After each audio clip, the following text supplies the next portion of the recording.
Hello everyone, this is G and I'm back with a new video.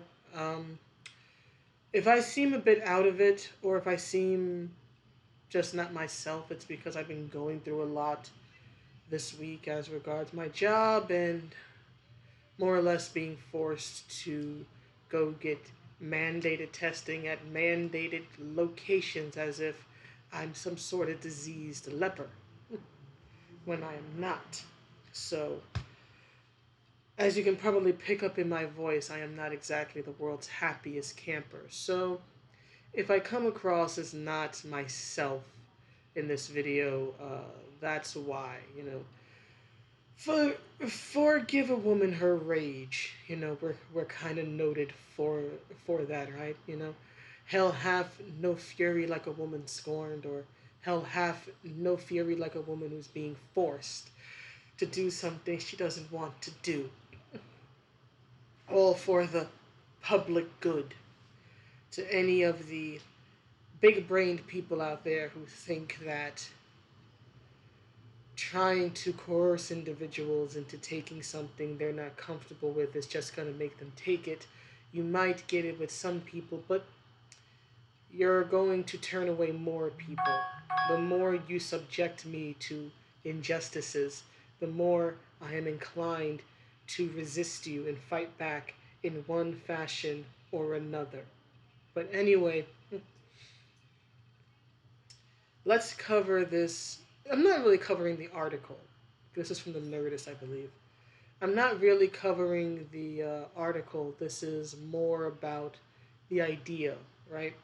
The idea, because all the articles more or less say the same thing. Tim Drake recently came out as bisexual in a comic recently, in one of the side comics for the Batman books. And there's been a lot of articles coming out from different outlets trying to justify, as this title says, why his coming out as bisexual matters. Here's the thing, it doesn't. It doesn't matter. What matters is the fact that another straight character, interestingly enough, one named Drake, because Bobby Drake, the Iceman of Marvel's X-Men, was forcibly retconned a few years ago, 2 or 3 years ago, to be gay. And then they put an openly gay writer, Cena Grace, on the book, on the solo series title twice.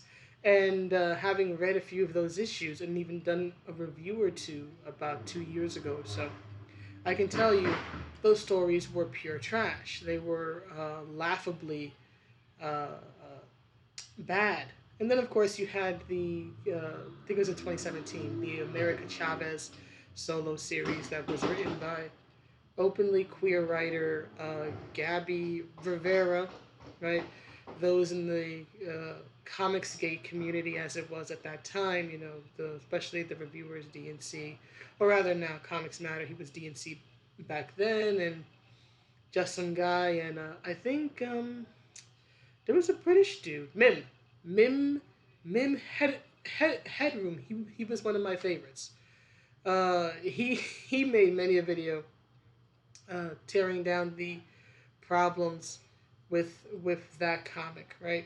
And apparently, the character of America Chavez, her sexuality has been retconned a few times. I was always under the impression that she had been bisexual when she was on the Ultimates, and then when she got her own solo series, she was retconned to be gay. But I actually found out through the Tanner twins that she had been straight first. So it's kind of like she's been through three instead of two.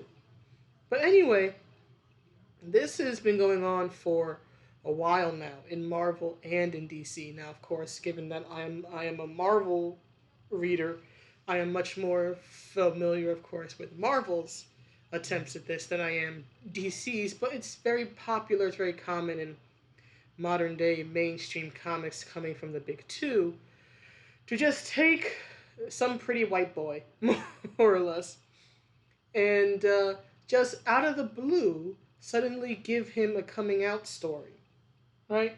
Though to be fair, with DC, it's not always a guy. They've actually done this with a few of their female characters, right? I tend to refer to it as fan service lesbians because they tend to choose bad girl characters who already have a canonical a male love interest. Like Catwoman, they made her bi a few years ago, despite her having always been, one of Batman's main love interests.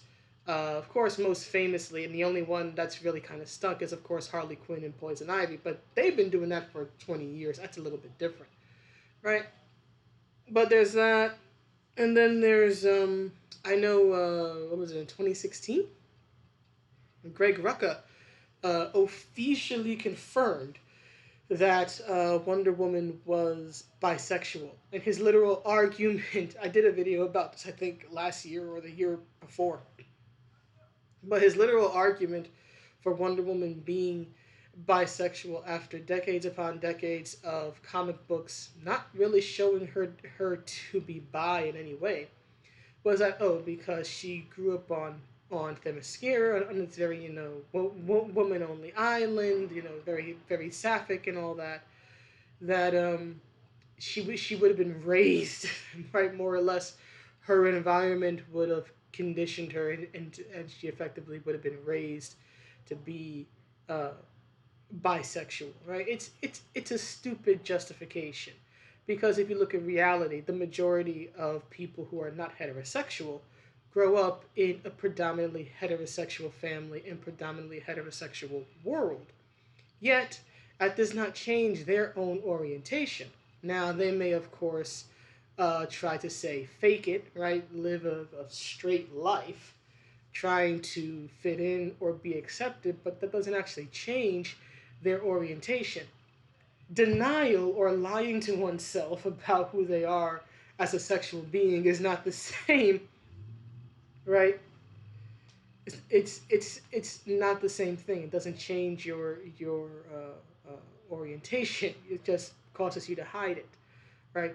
Or to or to misrepresent who you are for acceptance, when it in that particular facet of your life, sex, family, relationships, things of that nature. So, as a practice in the modern day, retconning characters to be, in particular, LGBTQ, right? They never do the reverse, right? They don't take a canonically gay character or LGBTQ character and suddenly make them straight.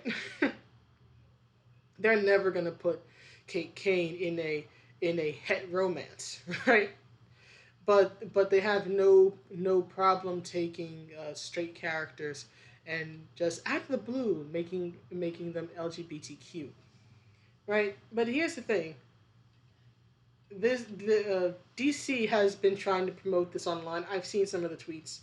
People who are online who I've seen have seen some of my responses to the tweets. There's nothing historic about what they're doing. This these days is as common as taking redheads and just retconning them to be black for absolutely no reason, right? This is, again, like with the race swaps or the gender swaps, right? And the gender swaps happen in a very weird way, because they don't take too many male characters and like gender flip them to be women. What they do is what we see with like Tila or She-Hulk or Captain Marvel, or most recently the What If of Peggy Carter. They take a character who's already established to be a woman and already established to be a powerful, strong woman, right? Especially via her aesthetics. Uh, uh, She-Hulk, right? The She-Hulk form, right, was always based on like fitness models and female bodybuilders and women who were already, very yoked and fit. So they take female characters who were already noted either for their physical strength or their immense power. I mean, Carol Danvers can more or less turn into her own version of the Phoenix Force, right? That's what binary is, more or less, right? It's the power of a binary star. It's cosmic energy. This is a crazy. This is a yoke as hell, powerful as hell, cosmic entity woman, right? And that's her strongest form. So they and don't forget, she's like part alien and she's been part alien, part Kree, although through different ways, ever since like the late '60s, early '70s, right? Or especially when she got her solo series back in the, I think it was like 1977, 1978, right? But my point is that they take these female characters who were already noted in one way or another for their immense strength, right? And then they totally masculinize their visual, right? Their aesthetic. We've seen this several times. I've made several videos over the life of the channel about it. And then they give them the worst dude bro personality you can imagine, and they deem this strong, right? So whether it's gender swaps or whether it's retconning characters to be black out of the blue, or whether it's this, right? Suddenly, after 30 some years of having various female love interests, right? Most mainly Stephanie Brown, right? The spoiler, who's also been Batgirl. And I think she was a Robin for a time, wasn't she? I know for certain she's been Batgirl and she's had her own Mantle for years as a spoiler, right? And she's one of Tim's main love interests. But this is just more lazy, uncreative trollop, right? And DC wants to promote it as something groundbreaking. Here's the thing: in 2021, it's no longer groundbreaking to be gay, or let's just say LGBTQ, because there's so many different non-heterosexual orientations. It's no longer groundbreaking or special to be not heterosexual, right? It's just not. It's just very common now. It's more or less, at least in the U.S. and in Western countries, most Western countries, pretty much accepted, right? The queer community has finally gotten what it wanted: acceptance. And then these comic book characters and these decisions, I should say, are ultimately made by old, out of touch individuals who think that they're going to get some sort of woke points or some, look at us, we're so progressive. It's not progressive anymore to have an LGBTQ character. What would be progressive is to create your own original characters, build them from the ground up. Here's the thing: Tim Drake has 30 plus years of history. And that's why they do this. As I've said before in other videos about when they facelift characters or whatnot, they choose characters like Tim. Well, in Tim's case, because they can't touch Dick Grayson, right? Despite his name, they cannot touch Dick Grayson because they know if they do, if you think there's an uproar about this, imagine if they suddenly made Nightwing, right?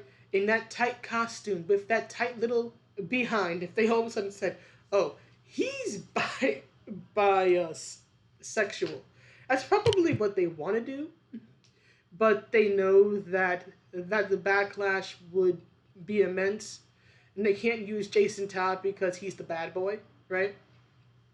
And they're not gonna touch Damien because he's like bad boy light. It's like Jason Todd light. So they choose Tim because of the Robins of Batman's sons. Tim is probably like the most kind of like even keeled, balanced one, right? He's not murderous. He doesn't really have a bad attitude. He's had a fairly decent relationship with Bruce over the years, especially when you contrast it with, say, Nightwing, who has had very sharp disagreements with Bruce, and him and Bruce have had falling outs, serious falling outs from time to time, right? So I personally have always seen, especially as Dick grew up to be Nightwing, I've always seen him as what Bruce could have been if Bruce knew how to sort of move on emotionally from the tragedy in his life, right? But Bruce doesn't know that, right? So I've always sort of seen Dick Grayson as sort of like a younger, happier Bruce if Bruce knew how to cope with the tragedy of his past. But again, moving on. I'm sort of going all over the place here. Right? But they choose Tim because Tim is for various reasons the only one that they can really use here.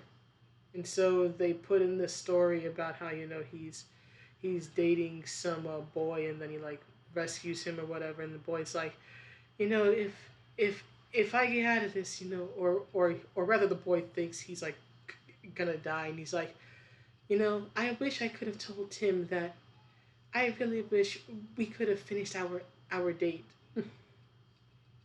The funny thing is that I got a comment online talking about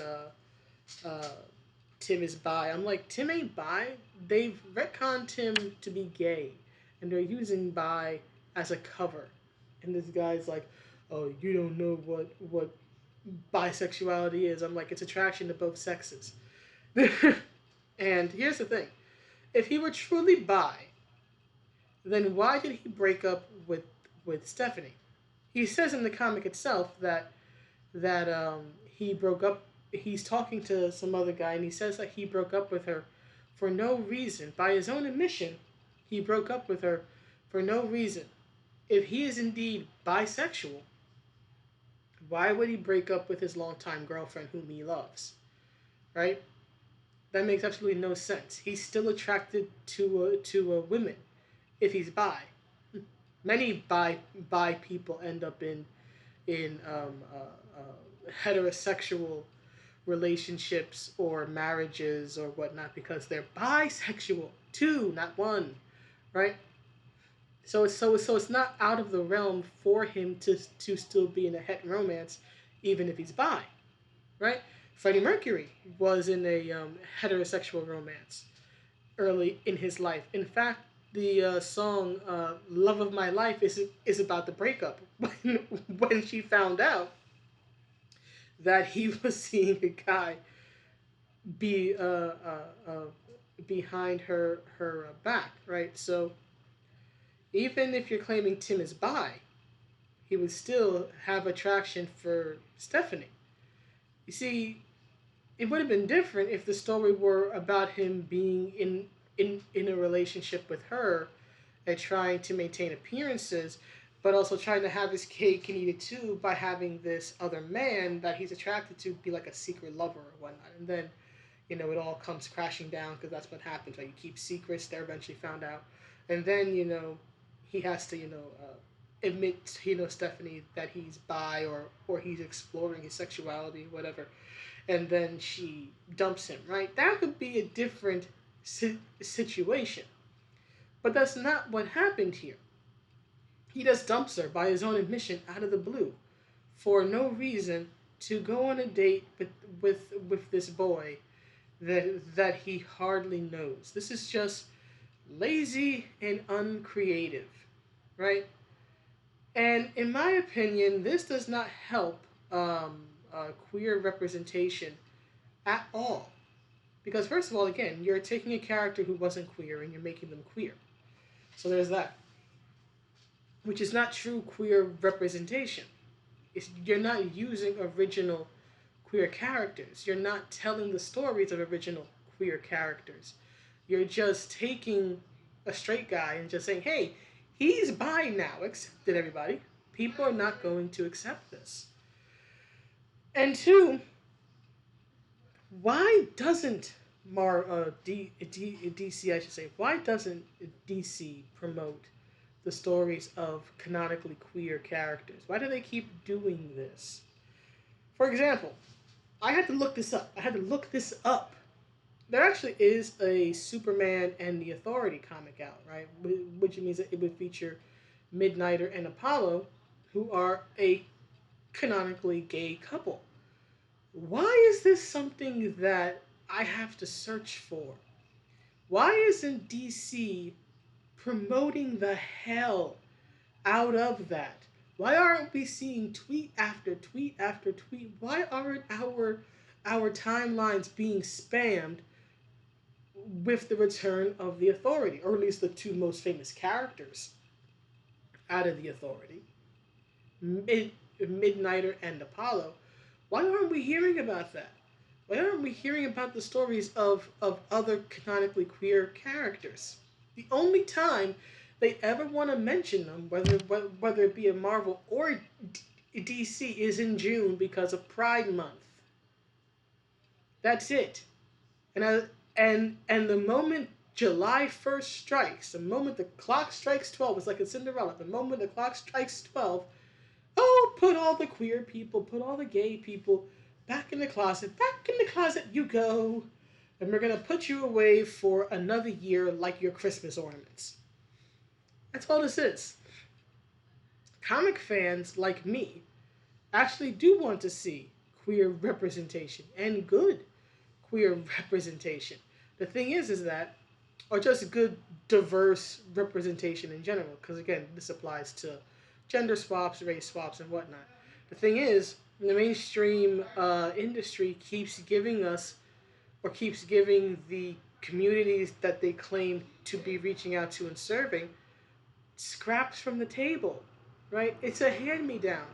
We don't want to do a story about actual queer characters, so here, take Tim Drake and do whatever you want with him. Turn him out. We don't care. Besides, he's not the Robin most people know anyway, especially casually, right? Because I've seen article after article saying, Robin is gay, Robin is gay. No, that sends the wrong message because most people who don't read comics and don't follow it don't know that there have been Robins outside of Dick Grayson. In the public consciousness, Robin is always going to be Dick Grayson. Which is, and again, it's not Dick who has been retconned. It's Tim, right? And plus, Robin, like Batman, like Nightwing, and other names, is a mantle. A mantle is not a sexuality. It cannot be a sexuality. It is simply a name. It is a uniform. It represents something completely different. Batman does not represent sexuality. He represents street justice. Batwoman does not represent a sexuality. She represents street justice. She's a vigilante. That's what they all are. So it very much annoys me when people say Batwoman is gay or Robin is gay. No, that's a mantle. A mantle cannot be gay. It's like saying that a police officer's uniform is gay. It's not. The person in the mantle, the person with the name, with the uniform, the person in the suit can be gay or straight or asexual or whatever it is, right? That person can be that. But the mantle is not. The mantle is completely neutral. It represents something completely different that's got nothing to do with sexuality. It's supposed to represent justice, crime fighting, protecting the innocent, right? That's what stories about Batman and Robin and Batgirl and the Spoiler and Batwoman and the Birds of Prey and all these other characters used to be about. Huntress, Black Canary, fighting crime, saving people, protecting the little guy, fighting supervillains, right? Great battles between good and evil, great romances, right? Struggles, moral struggles, right?